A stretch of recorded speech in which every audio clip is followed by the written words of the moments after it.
नमस्कार दोस्तों, स्वागत है आपका अपने कॉम्पिटिटिव यात्रा पर।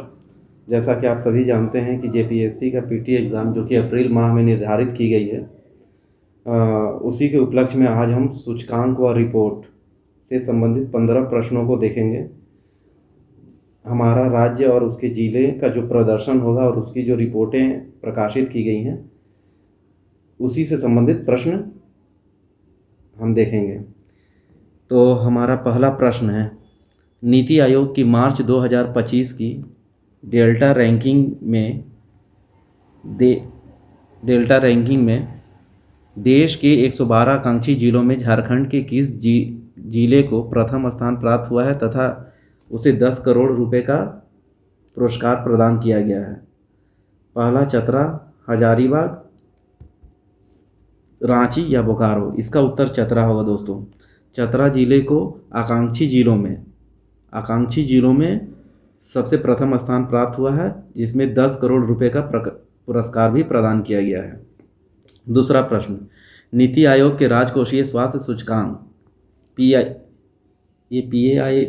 नहीं होगा, ये FHI होगा, फिजिकल हेल्थ इंडेक्स, FHI होगा, के अनुसार झारखंड ने अपने वित्तीय प्रदर्शन में उल्लेखनीय सुधार करते हुए कौन सा स्थान प्राप्त किया है? नीति आयोग के द्वारा फिजिकल हेल्थ इंडेक्स में झारखंड ने अपने वित्तीय प्रदर्शन में कौन सा स्थान प्राप्त किया है? तीसरा, चौथा, पांचवा या सातवां? तो इसका उत्तर होगा दोस्तों चौथा स्थान प्राप्त किया है। झारखंड ने चौथा स्थान प्राप्त किया है फिजिकल हेल्थ इंडेक्स में। ठीक है। तीसरा प्रश्न, झारखंड के संदर्भ में पंचायत उन्नति सूचकांक 2025 के जिलेवार प्रदर्शन में किस जिले को 59.37 स्कोर के साथ प्रथम स्थान प्राप्त हुआ है? पंचायत उन्नति सूचकांक 2025 के जिलेवार प्रदर्शन में प्रथम स्थान किस जिले को हुआ है? खूंटी, पश्चिमी सिंहभूम, लोहरदगा, धनबाद। तो इसका उत्तर होगा लोहरदगा को पंचायत उन्नति सूचकांक 2025 के 25 में 59.37 स्कोर के साथ प्रथम स्थान प्राप्त हुआ है। चौथा प्रश्न, 2024 में भारत निर्वाचन आयोग की ओर से जारी किए गए social media performance index Bharat निर्वाचन आयोग की ओर से जारी की गई है। निम्न में से किस देश भर में पहला स्थान मिला है? छत्तीसगढ़, हरियाणा, झारखंड, राजस्थान। उत्तर झारखंड होगा। झारखंड को सोशल मीडिया परफॉर्मेंस इंडेक्स में भारत निर्वाचन आयोग द्वारा जारी, जिसमें उनका पहला स्थान प्राप्त किया गया है। पांचवा प्रश्न, केंद्रीय शिक्षा मंत्रालय 2025 के लिए जारी राष्ट्रीय संस्थागत रैंकिंग फ्रेमवर्क के अनुसार IIT ISM जो कि धनबाद में है, वह इंजीनियरिंग इंस्टीट्यूट है, IIT का टैग मिला हुआ है, इसमें 15वां स्थान प्राप्त है। इंजीनियरिंग श्रेणी में IIT ISM को 15वां स्थान प्राप्त है, रिसर्च इंस्टीट्यूशंस में 27वां और समग्र श्रेणी में 35वां स्थान हासिल हुआ है। मैनेजमेंट कैटेगरी में XLRI जो कि जमशेदपुर में है, कौन सा स्थान प्राप्त हुआ है? चौथा, छठा, नौवां या 10वां? तो उसका उत्तर 10वां होगा। XLRI जमशेदपुर को 10वां स्थान प्राप्त हुआ है मैनेजमेंट कैटेगरी में। ISM IIT जो कि धनबाद में है, इंजीनियरिंग कॉलेज है, उसको 15वां स्थान मिला है इंजीनियरिंग श्रेणी में।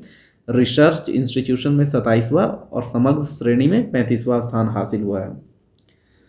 आगे छठा प्रश्न, भारतीय खाद्य सुरक्षा एवं मानक प्राधिकरण FSSAI द्वारा सितंबर 2024 को वर्ष 2023-24 के लिए जारी छठा राज्य खाद्य सुरक्षा सूचकांक में राज्यों एवं केंद्र शासित प्रदेशों में 26.5 अंकों के साथ झारखंड को कौन सा स्थान प्राप्त है? राज्यों और केंद्र शासित दोनों को मिलाकर के, मतलब राज्यों और केंद्र शासित कुल मिलाकर के 36 होते हैं, जिसमें 28 राज्य और 8 केंद्र शासित प्रदेश हैं। उसमें झारखंड को क्या स्थान प्राप्त हुआ है? 16वां, 29वां, 28वां या 27वां? इसका उत्तर दोस्तों 29वां होगा।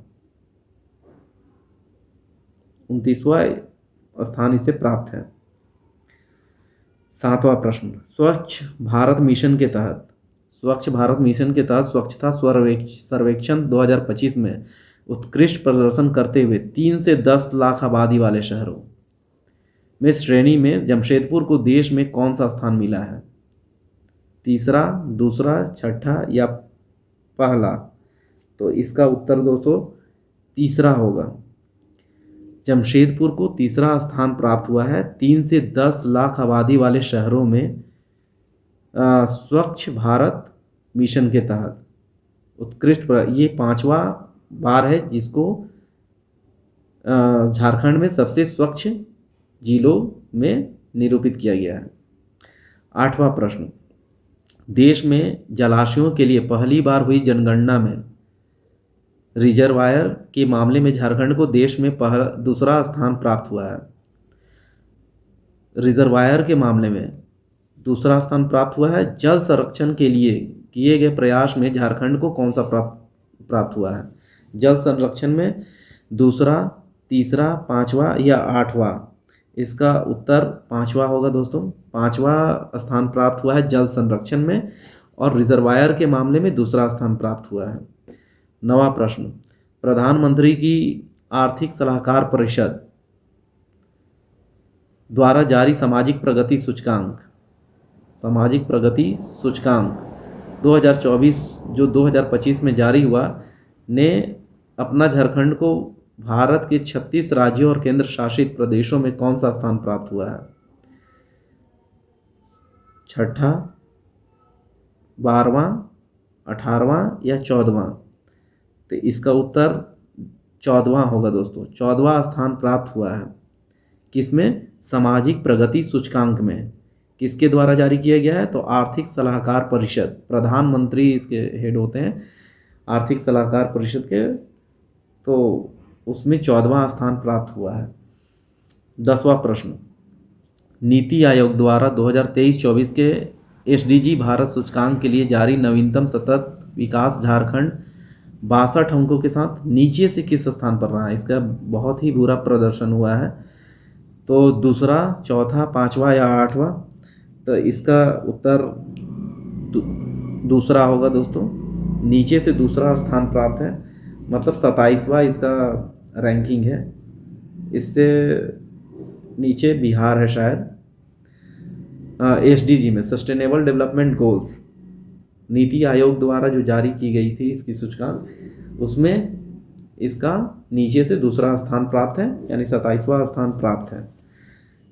SDG जो कि हमारा भारत का जो रैंकिंग होता है इंटरनेशनल लेवल पे, उसमें 99वां रैंक हासिल किया है भारत ने। इंडिया ने इस बार 99th रैंक हासिल किया था 2025 में, और 2024 में इसकी रैंकिंग जो थी वो आपका 104 था। पहला जैसे कि फिनलैंड, स्वीडन और डेनमार्क, ये सब टॉप 3 में SDG रैंकिंग में आए थे।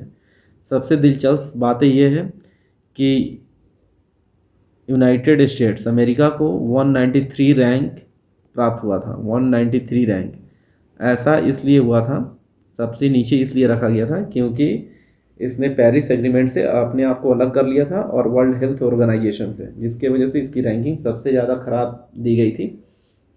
खैर, भारत का रैंक जो था वो 99 था। SDG का जो पब्लिकेशन जून 2025 में हुआ था, उसके एक विस्तृत आप लोग देख सकते हैं। ठीक है। 11वां प्रश्न, यदि आप बोले तो हम SDG पे एक स्पेशल वीडियो बना सकते हैं जिसमें 17 गोल्स निर्धारित किए गए हैं, सस्टेनेबल डेवलपमेंट गोल्स, और इसकी एक पूरा इतिहास है कि ये कैसे कैसे स्टार्ट होता है। सेंडाई फ्रेमवर्क इसके अंतर्गत आता है, अर्थ समिट आता है 1992 से, इसके बाद फिर अदिस अबाबा एग्रीमेंट आता है। इस तरह की बहुत सारी चीज़ें आती हैं। सस्टेनेबल डेवलपमेंट गोल्स को प्राप्त करने के लिए बहुत सारे एग्रीमेंट, बहुत सारे प्रोटोकॉल्स हुए हैं, उसका एक अलग से वीडियो बनाएंगे। चलिए 11वां प्रश्न, हाल ही में जारी रिपोर्ट के आधार पर प्रति व्यक्ति आय पर कैपिटा इनकम के मामले में झारखंड का देश में कौन सा स्थान प्राप्त है? 12वां, 14वां, 16वां या 26वां? तो इसका उत्तर 14वां होगा दोस्तों। इसका पर कैपिटा इनकम में, पर कैपिटा सॉरी, इसका उत्तर 26वां होगा। पर कैपिटा इनकम में 26वां स्थान है इसका। मतलब बहुत ही खराब स्थिति है इनकम के मामले में, प्रति व्यक्ति आय के मामले में। 12वां प्रश्न, care edge state ranking report 2025 में झारखंड 36 के सूचकांक के साथ किस स्थान पर रहा? 12वां, 16वां, 17वां, 21वां? तो इसका 16वां स्थान प्राप्त रहा। Care edge state ranking report 2025 में झारखंड का 16वां स्थान प्राप्त हुआ। लखपति करदाताओं 12 से 50 लाख आय वर्ग में की संख्या प्रतिशत में मामले में झारखंड देश का कौन सा स्थान हासिल हुआ है? तो दूसरा, तीसरा, 8वां या 11वां? तीसरा, इसका उत्तर तीसरा होगा दोस्तों। लखपति करदाता जो है, जिसको 12 से 50 लाख आय वर्ग में रखा गया है, उसमें इसका तीसरा स्थान है। ये काफ़ी आश्चर्यजनक है, लेकिन यही है। चलिए 14वां प्रश्न, भारत सरकार की नवीनतम रिपोर्ट के अनुसार झारखंड में बेरोजगारी दर कितनी है? 10.65%, 5.8%, 22.9% या 12.2%? तो झारखंड का बेरोजगारी दर जो है वो आपका 12.2% है। 15वां प्रश्न, नीति आयोग के बहुआयामी गरीबी सूचकांक के मापन आंकड़ों के अनुसार 28.81% गरीबी स्तर के साथ भारत का दूसरा सबसे गरीब राज्य कौन है? नीति आयोग के बहुआयामी गरीबी सूचकांक के मानक आंकड़ों के अनुसार 28.81% गरीबी स्तर के साथ भारत का दूसरा सबसे गरीब राज्य कौन है? बिहार, झारखंड, मेघालय, उत्तर प्रदेश? इसका उत्तर झारखंड ही है दोस्तों। झारखंड जो है वो दूसरा सबसे गरीब राज्यों में आता है। ठीक है, तो ये हम लोगों ने 15 प्रश्न देखे सूचकांक और रिपोर्ट से संबंधित, जो बहुत महत्वपूर्ण हो जाते हैं पीटी एग्ज़ाम के हिसाब से। इसी तरह से दोस्तों कुल 18 टॉपिक हैं और 18 प्रश्न उत्तरी हम चाहेंगे कि लाएं आपके समक्ष, जैसे कि चर्चित पुस्तकें, चर्चित स्थल, ऐप, खेल प्रदर्शन, पुरस्कार सम्मान, पेशा अधिनियम, लोकसभा चुनाव, योजनाएं, ये सारी चीज़ें से संबंधित कुछ प्रश्नों को, कुछ मतलब 15 से 20 प्रश्नों को हम लोग देख लें, ताकि हमारी तैयारी सही हो पाए। तो इस सेशन को अब यहीं समाप्त करते हैं। जय हिंद दोस्तों, धन्यवाद।